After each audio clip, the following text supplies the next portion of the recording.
everybody, John here from Gaming in the Wild, and welcome to April. I hope that spring is springing wherever you are. And of course, as always, the start of a new month means a new indie game look-ahead video. I've been playing demos and scouring various release calendars to pull together a curated list of all the April indie releases that I think you should have on your radar. It's a wild and diverse selection, as always, from a survival horror set in an oppressive Brazilian dictatorship, to a spicy mech-battling cooking sim RPG, to a creepy circus simulator that's also somehow kind of wholesome. So get ready for that wish list to grow, because we've got another great month of indie games ahead. But just before we get to what's coming out, how about a quick word on what I've been playing in March? And the way that I keep track of what I've been playing is using channel sponsor Playtracker.net. Playtracker.net is a free website that you can sign up for that collates your playtimes and trophies across all platforms, now including Nintendo Switch, a recent addition that I was very happy about. It's easy to set up. You just get your free account, then you connect your PlayStation, Xbox, Steam, Switch and Ubisoft accounts, and then you can get stats on what you've been playing and for how long. Looking at my Playtracker profile, I can see that my top 3 most played games of March were Persona 5 Royal, which I'm playing for the first time and having a really good time with actually. I played 20 hours of Pokemon Pokopia, which has been my chill game of choice. It's just such a relaxing time, and the 20 hours that I spent with it have flown by. And my third most played game was Gecko Gods, an indie game that I was lucky enough to get a review code for. I'm playing it now. It's coming out later this month, and I will be talking about it later in the video. If you're interested in seeing your own playtime across all of the platforms, you can get a Playtracker account now via the link on the screen. And in case anyone's worried about what happens to all of that data, Playtracker have a statement on their website that says, quote, "We don't sell your personal data or do any other hostile nonsense of that sort," and that the site has a suite of privacy settings so you can tune how much you share. That's all music to my ears, and I will also add a link in the description for my profile on Playtracker, so if you sign up, you can add me as your first Playtracker friend if you want to. Big thanks to Playtracker for sponsoring the channel, and with that, let's get on with the video.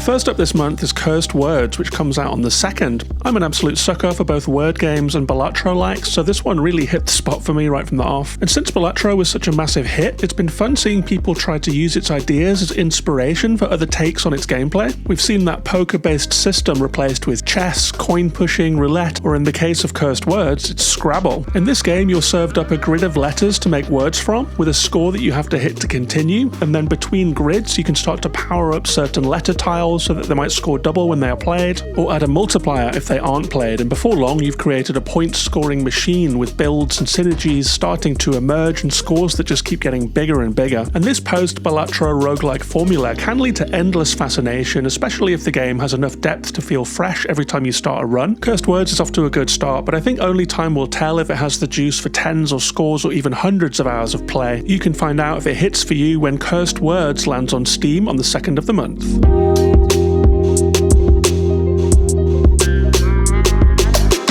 Also on the 2nd, we get Fishbowl, a cozy visual novel-style game with some surprisingly deep themes. You play as a character called Arlo, who is juggling some life events both big and small, like her day job as a video editor, her somewhat hermetic private life, and a certain world event that suddenly means that everyone must stay at home for a protracted amount of time. And on top of all of that, she's also dealing with the recent death of her grandma. So Arlo has a lot going on, and as her story unfolds, each of these aspects is represented in gameplay via various minigames that are all woven into that core story. So as you try to sort out your timelines at work and handle your grandmother's possessions back at home, you'll also get to know the protagonist, what she considers important and what she struggles with. I have a review code for this one on deck, so I'll be hopping in soon, and if you're interested in playing it yourself, you can do so when Fishbowl drops on PlayStation and Steam on the 2nd of the month.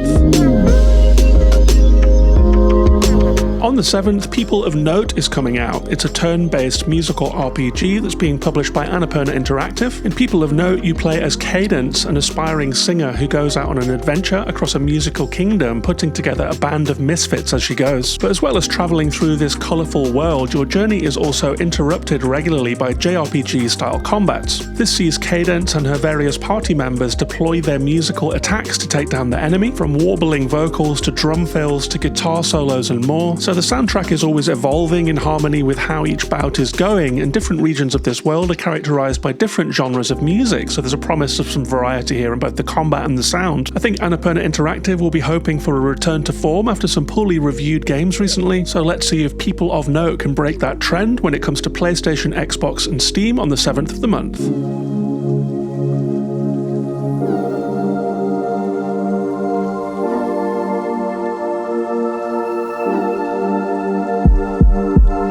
On the next day, we get a pretty interesting game that I haven't heard many people talking about. It's a dark, vibey survival horror game called Subversive Moments. And this is a game with an all-too-real setting that's based on real-life Brazilian dictatorship that ended in 1985. You play as Renata, a woman seeking answers about some gaps in her memory, and she explores an abandoned military research base to try and find them. This involves solving puzzles, finding clues, and from the looks of things, evading some sinister antagonists as well. The style is reminiscent of the well-received sci-fi survival horror game Signalis, with a top-down camera and a purposeful sort of pace to it. And I really like the use of light in this game. As you shine your torch around, the beam will catch objects and cast dynamic shadows, giving it a moody X-Files kind of feel, and the initial run will only take you 2 or 3 hours to complete, although it does promise multiple endings for people who are up for an extra playthrough or two. That's Subversive Moments, coming to Steam only for now on the 8th. One game that I was very happy to see getting a release date this month is Gunboat God, which is coming out on the 13th. It's an original shoot-'em-up kind of game where you pilot a tiny bobbing boat through silhouetted 2D levels. It has a bit of a twin-stick shooter vibe, with the left stick controlling the boat and the right stick controlling your aim, but you are tied to sea level, although you can jump and boost and dive and things like that as the game progresses. There are blood-gated waves of enemies that you have to pass, and the whole thing is a bit like patting your head and rubbing your tummy, with a lot of concentration required as you try to move around, jump, dive, manage your energy, take care of enemies, and so forth. I played this one at London Games Festival last year on the show floor, and I really enjoyed it. It has a kind of cool, slightly manic Devolver-ish edge to it, even though it's being published by Fireshine Games. There is a demo on Steam now if you'd like to try it out. That's Gunboat God, coming to Xbox, PS5, and Steam on the 13th of the month.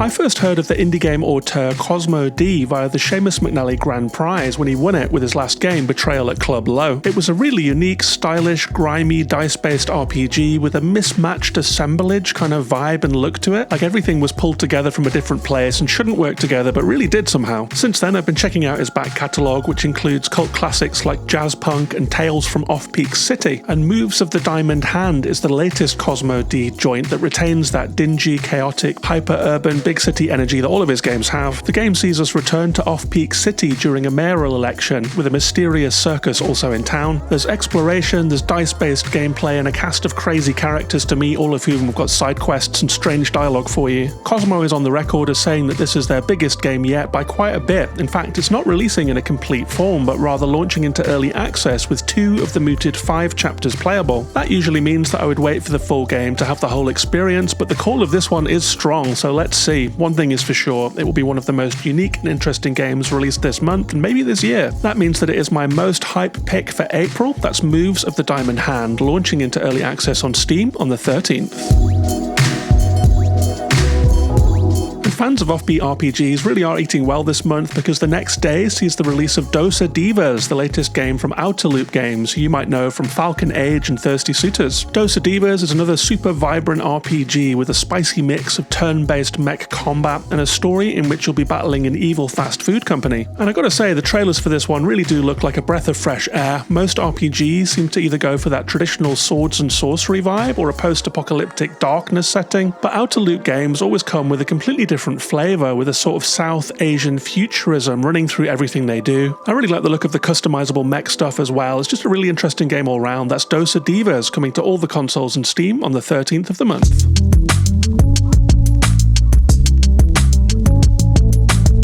Maybe the most anticipated and long-awaited game in April is the much-hyped Replaced. It's an intriguing, vibey 2.5D cyberpunk action platformer, and the first selling point of this one is definitely the visuals, which you might have seen because it's been doing the rounds for quite a few years now. It has detailed animation, cinematic framing, and a grimy neon night city kind of feel to it. There's counter-based melee combat and platforming where you have to chain moves together to stay alive. And in the demo, you start off in rough farmland and you have to get into the city by evading spotlights and pursuers and darting between cover, but you pretty quickly end up in a city environment complete with NPCs, mod shops, side quests, a rainy urban environment, and so forth. I did try the demo of this one in Next Fest, and I found the controls to be a little bit sluggish for my taste, but I've heard other reviewers comparing the combat to the Arkham games, so I'm sure it will find its fans. Full disclosure, I did a sponsored video about this game a while back with a Q&A with the developers about the work they've been doing during those long delays. It was pretty interesting to hear from them. Link on the screen now if you'd like to check it out. That is Replaced, coming to PC and Xbox on April the 14th.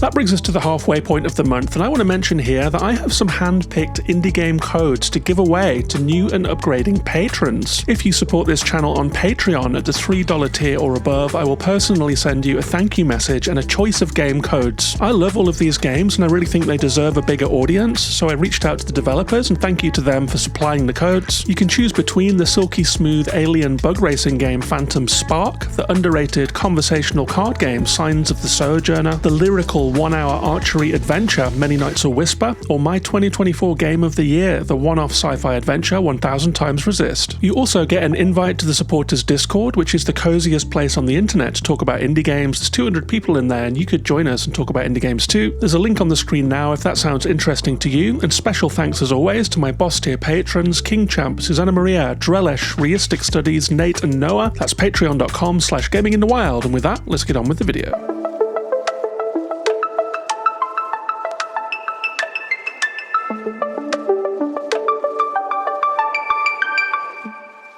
April 16th is the biggest day of the month when it comes to indie game releases, with 4 different games competing for our attention. First up is Mouse P.I. for Hire, a game that I think is on everyone's radar by now after many years of showcase appearances. It's an unusual proposition that mixes striking retro Steamboat Willie style cartoon art with fast-paced FPS gameplay. Imagine if Cuphead took over Doom and you're on the right track. The media has been having some hands-on previews with this game over the last few months and it made me more interested in it, I think. People talked about side quests as well as fast-paced action. I'm very curious to see what this one has to offer when it comes to all of the consoles and Steam on the 16th. That's Mouse P.I. for Hire. Also on the 16th is The Amusement, an interesting VR game, and I don't play much VR, but I do have a Quest headset lying around and I might be tempted to dust it off for this one. It's an exploration game in which you're sent to check out an abandoned 1920s theme park that has fallen into disrepair since your father died. This includes inspecting the rides to see if they work, checking out the various amusements that are on show, and uncovering your father's story along the way. I know a lot of people out there get sick in VR and I get a little bit queasy myself sometimes, but this game does offer various movement systems, including teleportation and locomotion of 2 different kinds, so it could be worth a try if creepy abandoned theme parks are your thing. That's The Amusement. I was a big fan of the wistful vibes of Season, A Letter to the Future, and there haven't been many games that managed to capture that kind of nostalgia again, but Opus Prism Peak seems to be cut from similar cloth. It's a third-person narrative adventure in which you play as a photographer who is looking for his meaning in life. He is wandering through an odd abandoned world called the Dusklands when he comes across an amnesiac child who is heading to a faraway mountain. It's an interesting setup, and I think that this landscape is quite interesting. It's conspicuously free of humanity, so there are a lot of initial question marks about why the world is this way and who is this mysterious child. The initial previews have been positive and the game looks like it has a certain quiet magic to it, with you documenting the desolation as you travel. I'm looking forward to seeing what it's all about. That's Opus Prism Peaks out on Steam on the 16th.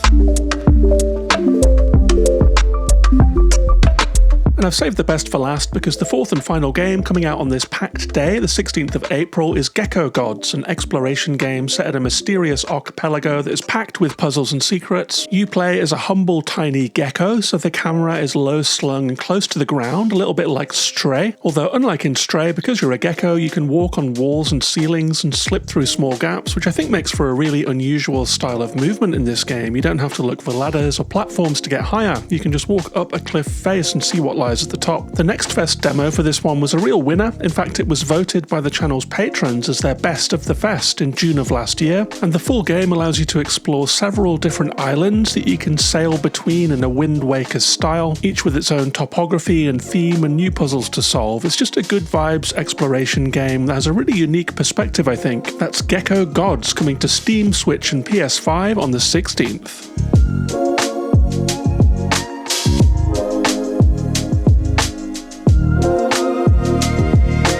On the 21st, Vampire Crawlers will be emerging from its coffin. This is the Vampire Survivors sequel. We've all been very curious about what that studio would do next, and now we have our answer. And it isn't what anyone expected, I think. Rather than spoiling a new genre again, this is a first-person dungeon crawler with card-based combat, so you'll be walking around on a grid in a first-person perspective, deploying familiar weapons like daggers, the Holy Book, garlic, and so forth. You'll take down waves of minions before facing off against the boss of the area, and then between levels you go back back to your home village where you can power up different buildings for new boons and that sort of thing. I played the demo of this one at Next Fest and thought it was fun for half an hour, but without really sinking its fangs into me and drawing me back for more. So I will be very interested to see if it can draw players under its spell in the same way as Vampire Survivors did. That is Vampire Crawlers. It's coming to all of the consoles, Steam, Android and iOS on the 21st of the month.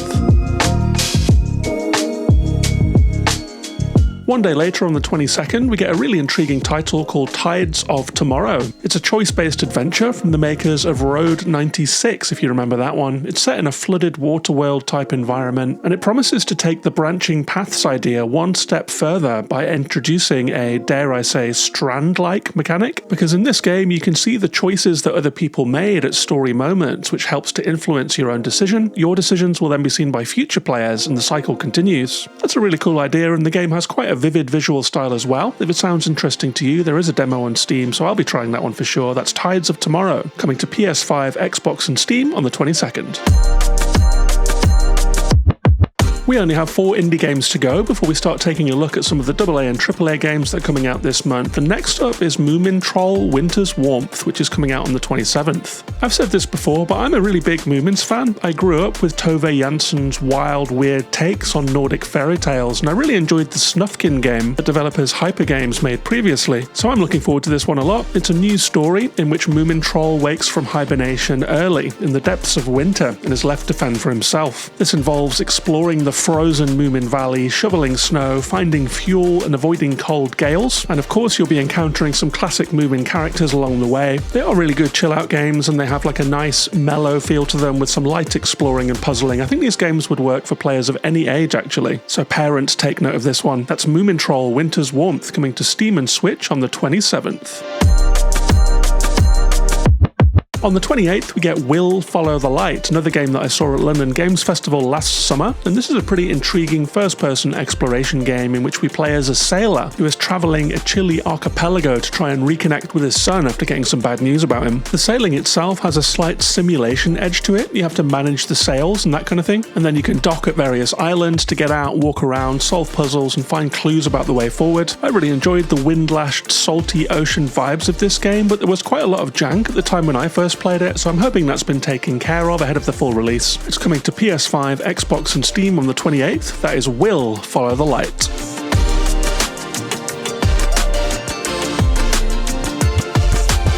That brings us to the 30th, and we have 2 wholesome games to round out the month. Inkonbini is the first one. It's a store management game set in a 1990s Japanese konbini. A konbini is a Japanese convenience store, but they have very specific personalities. They are really colourful, they are really charming, and they seem to have everything despite often being completely tiny. This game uses the store as a jumping off point into other stories, as you will meet the regulars, learn about their lives, and then do bouts of shopkeeping and shelf stocking and that kind of thing. And the store really looks the part. It has shelves of mangas to look at, it has cute sweets, it has crazy tinned drinks, and all of the things that Japanese konbinis are famous for. It's coming to all of the consoles and Steam on the 30th, that's Inkonbini. And then finally on the same day we get Adorable Adventures, a truly terrible name for a pretty nice looking game. In this game we play as a baby boar who is exploring a wild forest trying to reconnect with his family after a forest fire. I really like combat-free, low-stakes exploration games, and the environments in this one look really lovely to walk through, with dappled sunlight shining through the forest canopy, with burbling streams and buzzing insects all around. The setting is inspired by a real-life French national park, and there seems to be plenty of gameplay here too, with scents to follow, animals to discover, and that main quest of course. I think the scent mechanic could actually be quite interesting, because if you pick up a scent it will lead you to different places, and that's a really interesting way of helping the player navigate the environment and find points of interest. It's coming to Xbox, Steam and PlayStation 5 on the 30th. That's Adorable Adventures.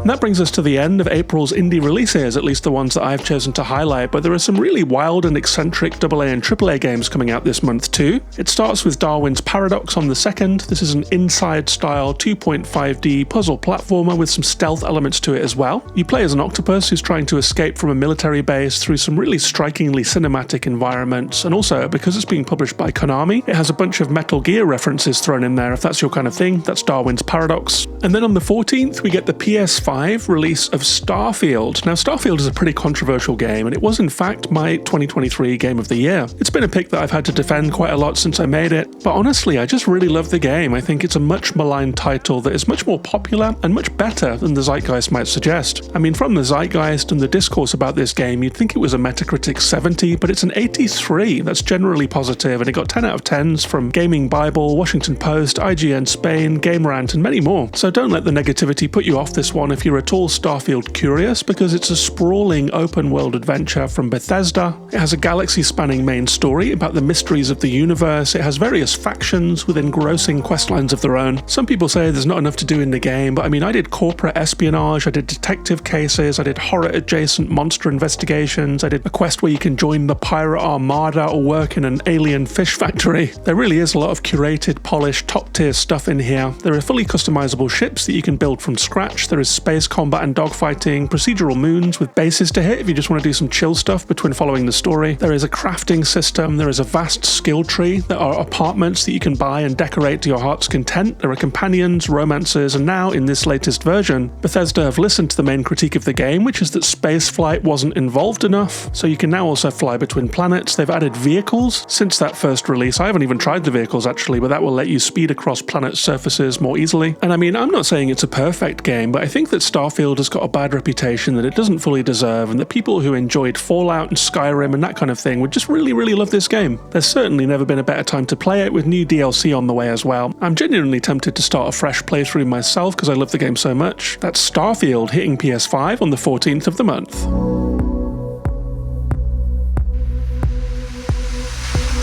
But Starfield isn't the only AAA sci-fi game coming out in April, because on the 17th we get Pragmata. This is Capcom's new big swing AAA science fiction game. It's the story of an astronaut caught in a hostile station who encounters a child with powerful abilities and takes them along to try and escape. It has an interesting take on combat where you use Diana, that is your young ally, to hack robots before you shoot them or take them out in other ways. I really like the look of this game. It has really nice looking graphics, and it's good to see a new Capcom game coming out. I'm rooting for this one. That's Pragmata out on the 17th. And on the 23rd we get Kiln. Double Fine are back with their second game in 2 years, and this time it's a weird multiplayer pot battler where you make pottery and then take it into combat. If you've seen the Psychodyssey documentary about Double Fine, you will know about Amnesia Fortnight. This is the company-wide game jam that has seen some wild ideas that turn into full games down the road. I would put money on Kiln being one of those game jam titles. And then on the 28th, we get a game that I'm looking forward to called Aphelion. I had this one in the indie game section, but I think having looked up Don't Nod, they have like 200 to 300 employees, so it has to be a AA game at this point. It's a game about exploring an alien planet. A small team of 2 asteroids is sent to the planet Aphelion to find out if humanity can live there after everything's gone south on Earth. And I mean, Don't Nod have a focus on branching choices and storytelling in most of their games, so I have high hopes for this one. I really like the look of the traversal as well. That's Aphelion out on the 28th.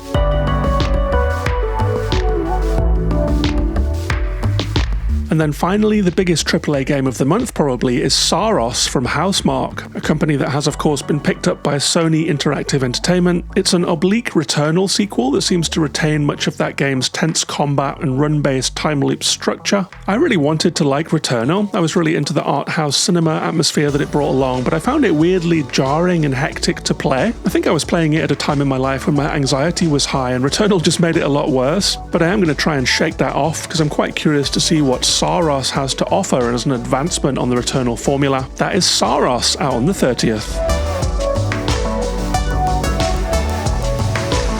So there we have it, that is April 2026 in video games, and I'm going to leave you here with an extract from the Gaming in the Wild podcast. For those who don't know, I do a weekly video game show where you can hear me talking about games in more depth. I discuss whatever I've been playing, I touch on news of the moment. In this episode, I talked about the BAFTA Game Awards, I talked about my experiences playing Pokopia, Esoteric Ebb, Racoin, and more. So I'm just going to leave this here. If you like it, you can find the podcast anywhere you get your podcasts except for Spotify, because boycott Spotify. You can also find a podcast playlist on my profile page here on YouTube. If you have enjoyed the video, then please do give it a like, please do sub to my channel to get more from me in your feed, and please do drop a comment to help it rise through the algorithm. There is of course also that Patreon if you'd like to go the extra mile and join the Gaming in the Wild Patreon community. And with that, I'm out. Enjoy the podcast and see you on the next one.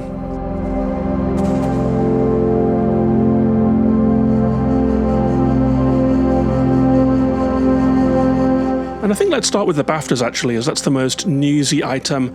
I quite like the BAFTAs traditionally. I liked that in the year of Elden Ring's vast sweep of awards season, I think they gave Best Game to Vampire Survivors, which felt kind of crazy, kind of eccentric. And so I do think that the BAFTAs have a bit more unpredictability about them, a bit more eccentricity, perhaps you could say. But the nominees are out. They publish a long list, which you can see on their Wikipedia. It's a pretty long list, actually. A lot of games go into the mill, which are then narrowed down to the final selection. And the final nominees are out now. As you would expect, Clair Obscur is all over everything. But there were some nice things in the mix here that you wouldn't expect as well. In the Best Game category, Arc Raiders is up there, which I'm happy to see, of course, as a big Arc fan. Blueprints is there. Clair Obscur is there. Dispatch is there, interestingly, and Ghost of Yotei and Indiana Jones and the Great Circle also get a nod. Indiana Jones, of course, coming out at the tail end of 24, I think, but it has sneaked in here. But yeah, lots of award nominations here. Arc Raiders has 5 nominations. Death Stranding 2 has 7 nominations, despite missing out on a Best Game nod.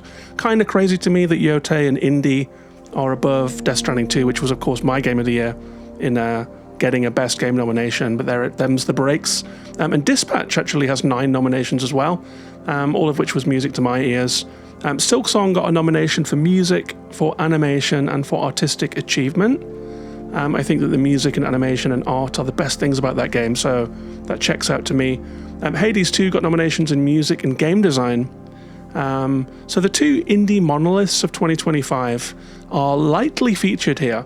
And I think if way back at the start of 2025 we were seeing these nominations now, we might be quite surprised that Silksong and Hades 2, the 2 indie titans that people were on tenterhooks for throughout 2025, don't feature that heavily in the BAFTA nominees. And in awards season generally, they've been more lightly featured than we perhaps might have expected at the start of last year. But this being the BAFTAs, that is the British Association of Film and Television Awards. No games in there, I noticed. Maybe they should change it to BAFTA, hashtag BAFTA. But there is an award specifically for a Best British Game, and the nominees there are Atomfall, which I didn't know was British, Citizen Sleeper 2, very happy to see that in there, Mafia, The Old Country, didn't know that was British either, Monument Valley 3, Power Wash Simulator 2, and 2 Point Museum. So I think that actually Citizen Sleeper 2 is in with a really good shout there. I'm quite partisan about that game, having spent a lot of time talking to Gareth Damian Martin and literally writing the book on that one for Lost in Cult. So I'll be rooting for GDM to take home a nice paperweight at the 2026 BAFTA Awards. It's all going down on the 17th of April in London. It will be streamed live. I think I watched it last year. It was on YouTube on the BAFTA channel there. And it's all part of the London Games Festival programme. So an interesting set of nominations. And let's have our fingers crossed for Citizen Sleeper 2 to take home either Best British Game, or it's also in the Games Beyond Gameplay or something, like the Games for Impact Award at the Game Awards. It's in that category here as well. So 2 shots for Citizen Sleeper 2 to take a BAFTA home this year. But from Game Awards to games themselves, I've got a lot of new stuff on the slate this month. The year is in full swing now, and the codes have been flying thick and fast. First up, I was quite happy to see that Dread Delusion is coming to consoles. That was a game that came out in, I want to say, May of 2024. And there is a reason that I remember that release date, which I will get to. But Dread Delusion is a retro Elder Scrolls-inspired RPG. Think Morrowind, although it has this sort of black magic, purple, goopy feel to it because of the colour palette, which is really cool, actually. And the reason that I remember its release date is because it came out during that crazy month in 2024 when we got Animal Well, 1000 Times Resist, Cryptmaster, Lorelei and the Laser Eyes, and Little Kitty Big City, all coming out on the same day, or within a few days of each other in the same week at least. Dread Delusion came out around that time as well, and I made a video about this accidental indie festival. It actually felt like that online. There were so many good games coming out that people were so excited about that they all sort of shared this indie game hype moment. I made a video about it, and that video absolutely exploded. I'd been getting 5,000-ish views on every video, and that was the first video of mine that really blew up. It shot up across the course of a couple of weeks to 80,000 views. It was getting, 10,000 views a day at one point, which was really exciting for me and kind of the start of the success that the YouTube channel has seen since then. And on the thumbnail for that one, there were 3 or 4 games that had a really similar colour palette. So I put 1000 Times Resist, Animal Well, Lorelei, and Dread Delusion on the thumbnail, they all have purple, midnight blue, dark, neon pink color palettes. And I think it was that thumbnail that made the video pop how it did. So Dread Delusion is one of the class of May 24 games that I didn't give enough time because, you know, it was like I was saying, it was such a crowded release period. But it is out now. It came out just a couple of days ago on all of the consoles. And so now is the time for Dread Delusion. I think like a lot of people, now that the release schedule isn't quite as hectic as May 24, I'll be taking a second look at it, and I wanted to put it on all of your radars because it's out now on Xbox, PlayStation, Switch, Steam, and everywhere. I was also surprised to see a Switch 2 port of Shadow Tactics Blades of the Shogun coming out. This is the 2016 stealth tactics game from Me, a studio that has since sadly shut down. I'm surprised to see the port. I guess the publisher saw a new angle for it, a new audience for it over on Switch 2. And here it is. It has a Metacritic 85 from that initial review period. And the same score from players, which you don't see that often. So pretty much everyone thinks that this was a really high quality game. It's like tactics and stealth mixed together. And I'm obviously a little bit allergic to stealth in games, but it looks like they signpost everything really nicely here with visible cones of awareness on the enemies, which bodes well for me. So I wanted to give that a little shout out here too. That's Shadow Tactics Blades of the Shogun, out now on Switch 2. I also got a code for Starship Troopers Ultimate Bug War. Interesting looking retro style boomer shooter based on Starship Troopers. I was a huge fan of Starship Troopers, the original movie, when it first came out. Obviously I like the bugs and guns sci-fi of it all, but it was a Paul Verhoeven movie, so it had some social commentary woven in there as well. Not sure there has ever been a truly, acclaimed Starship Trooper game. I know there have been some. There have been some tactics type things, and Helldivers 2 is very much based on it. But I'm quite curious about this one. It looks like it maintains the humor of the games, which I think is a good plus for it. I have a code for it. It's downloaded onto my ROG Ally, so I'll play that one handheld. And if it is good, I will circle back to it later.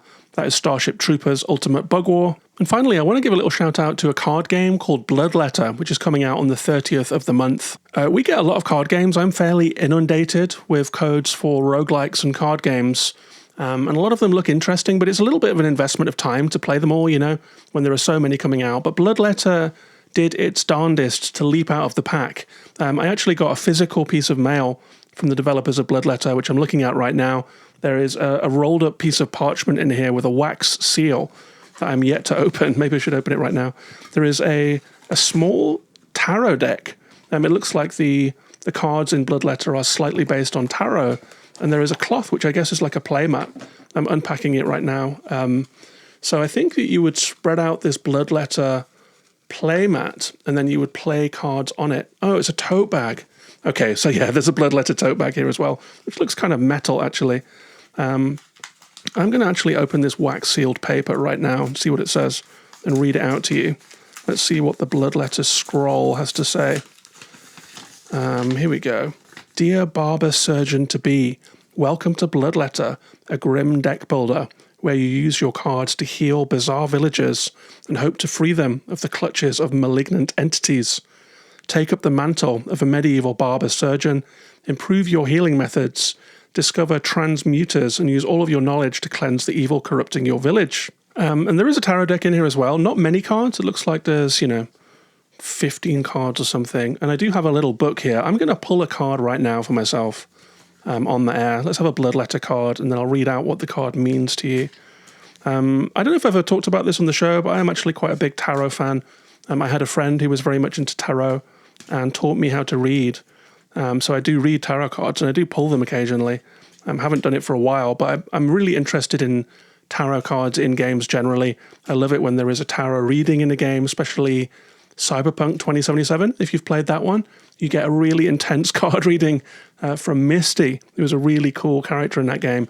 And the card reading you get in Cyberpunk 2077 apparently depends on game state, like the cards that you get depend on choices you've made. But as for Bloodletter, okay, I'm pulling my card. I have got the 4 Fluid Balance card. The picture is like a couple of people with their hands together. You can kind of see their ribs. And there are some fluids around here. In the little book that I've got with it, it says the 4 Fluid Balance is about teaching and tradition. It's like the Hierophant. It symbolizes knowledge passed down through traditions, rituals, and spiritual authorities. the card calls upon us to seek guidance in collective teachings and in the wisdom handed down through generations. It represents learning through established structures and a connection to the sacred. Bit of a community feeling to that card there, collective teachings and so forth. I do actually want to say that there was a code for the game in the scroll, which I'm looking at right now. I actually already have a code for that game. So I'm going to add this code to the pool of codes that I give away to new patrons. So if you're listening to this right now, if you do pop over to the Patreon and you are the first to get there and become a patron, send me a message. That Bloodletter code can be yours on Steam. I'm definitely going to try out the game. I think sending out a tarot deck is really cool. It's a really nice touch. So shout out to the team for sending that to me. You've definitely put the game on my radar. So yeah, successful tarot-based promotion methods there. So that's the games that have been added to the slate, but to move into what I'm actually playing right now, or at least things that I can talk about that are out of embargo, I'm still playing Persona 5 Royal. This is going to be a long-term JRPG project for me.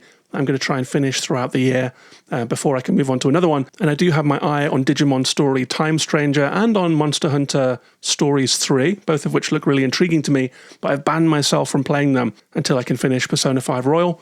I think I'm about 25 hours in, which according to reports is about a quarter of the way through the game. I'm having a great time with it. I'm treating it as a low-stakes kind of cozy game that I just play on bed, play on the weekends, dip into now and then. You can play it without thinking too much most of the time, at least as far as I am in the game. The combat is manageable. The story is like a visual novel style and fairly simple. There is a little bit of depth here too, though. You know, between your missions, you can decide how to spend your time, a little bit like, well, a lot like Metaphor Refantasio, if you played that one. So you can decide to study, which will increase your intelligence stat. You can decide to work out. You can decide to go and hang out with friends to increase your affinity stats. There are all of these different things you can do. So you're definitely managing an RPG character in quite an in-depth way. So there is a little bit of thinking that has to go down there, but generally it's a very breezy play. I'm enjoying it quite a lot. I like the visual novel style of it. I'm playing it with Japanese voice acting. I do think that JRPGs suffer a little in translation. Like Japanese humor and characterization doesn't always read clearly to Western audiences, I would say, which I think is one of the things that put me off JRPGs for the longest time, was that I couldn't click with the writing. But once you've tuned into its frequency, Persona 5 is just a great game. It's polished, it's entertaining, it is deep in systems.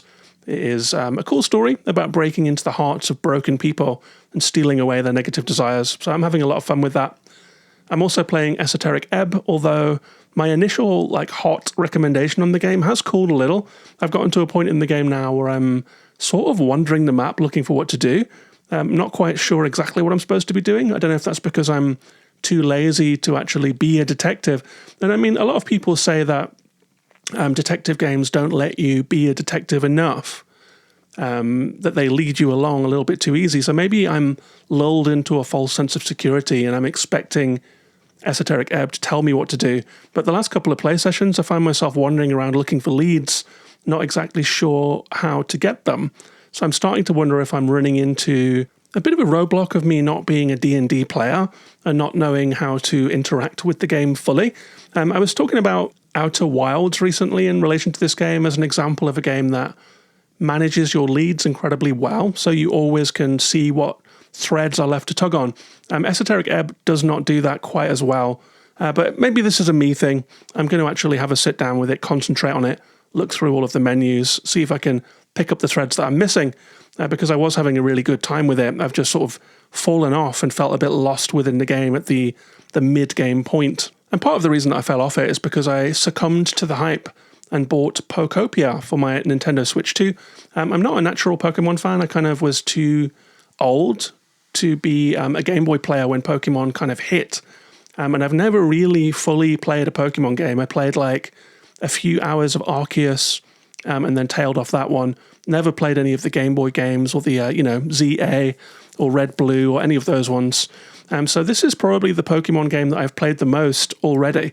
I'm 15 hours into Pokopia, and it's not a traditional monster collecting Pokemon monster battling game with trainers and gyms and stuff. It's a different proposition, although it does maintain some of those traits. In this game, you come to a far future Pokemon planet where humanity seems to have been wiped out by environmental disaster. or at least that's the working theory at the start of the game. Everyone is like, where are the humans? Where did they all go? Where are the Pokemon? The land is desolate. And you have to bring life back to the land by creating habitats where Pokemon will appear. You can then ask the Pokemon to follow you around, and they can do stuff like, there's a fire Pokemon who can light stuff on fire for you. There's a water Pokemon who can spray away mud. And so you can use your Pokemon for little tasks. When you build buildings, you need to gather a big squad of specific Pokemon to build it for you. So there are uses for the Pokemon. You're incentivized to make as many habitats as possible, collect as many Pokemon as possible, to make them happy by feeding them and building beds for them. Ultimately, you can go all the way into building houses for them. It has a slight Minecraft thing as well, where you can like pluck squares out of the ground and then drop them in other places, which comes in really useful. Like if you can't get up a mountainside, you can carve your way up it in a really satisfying way. So a little bit of Minecraft, a little bit of Pokemon, and I'm just having a great time with this game, man. There are several areas for you to get into, and I won't spoil them for you here, but the game has a lot happening, and it has a free play feel to it. Like you can follow the main quest if you want to, but there is also a self-guided vibe to it, where you can focus on building as much as you want to, and it's going to be one of those games that has a Minecraft-esque long tail. So anyone who wants to live in Pokopia forever and build up like entire villages and streets and lampposts and a community of Pokemon, they can do that if they want to. So I guess I'm still in the opening stages. I'm still learning the tools, but I'm having a great time doing it. So, full marks from me. Pokopia has become my cozy game, and it is eating up a lot of my game time in the evening at Esoteric Eb's expense, it seems. Hello guys, John from the future here. Just wanted to say that's the end of the podcast segment that I put for you here. You can find the full show anywhere that you get your podcasts. And with that, take care of yourselves and each other, and I'll see you on the next one.